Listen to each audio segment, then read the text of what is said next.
Ang pride ay dahan-dahang pumapasok. Hindi mo agad mapapansin ang paglapit nito. Parang hangin na walang ingay, pero unti-unting pinabago ang puso mo. Minsan hindi ka hinaan ng dahilan,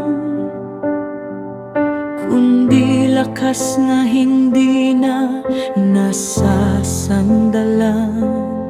Sarili ang naging sentro ng lakad, kaya dahan-dahang nawawala ang liwanag. Panginoon, suriin mo ang aking puso. Baka may bahagi na hindi na para sa iyo.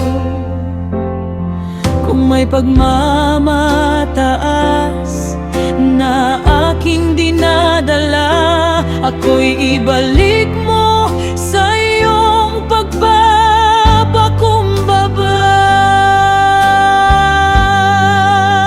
Ayokong bumagsak sa sarili kong lakas. Ayokong malayo sa iyong biyaya at wagas. Kung may pride sa puso ko, alisin mo. Gusto ko lamang sumunod sa iyo. Dahil ang taas na wala ka ay walang saysay, at ang buhay na wala ka ay nagkukulay. Kaya ako'y lalapit, ako'y yuyuko. Panginoon, linisin mo ako.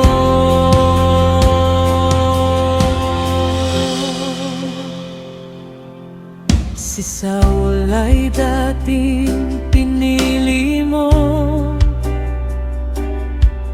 ngunit nang pumasok ang pride sa puso, mas pinili niya ang tinig ng tao kaysa pagsunod sa iyong salita at plano.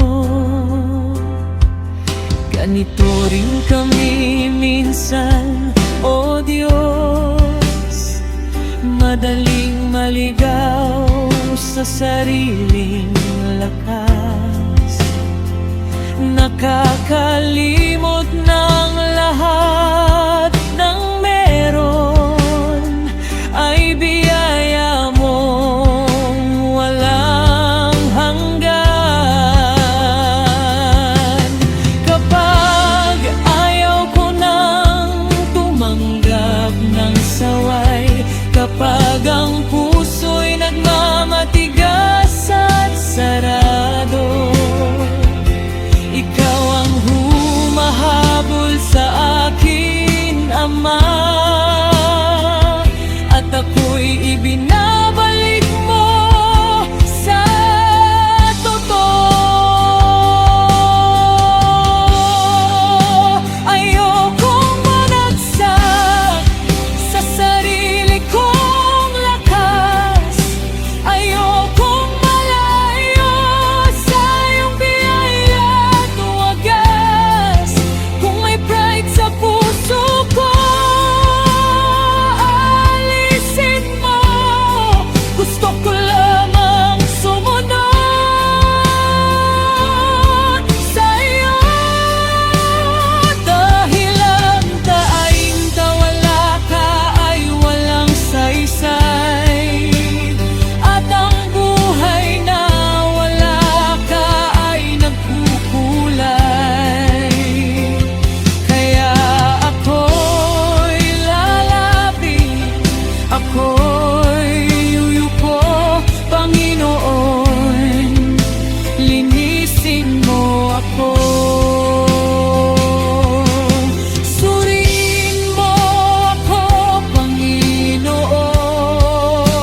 wagas.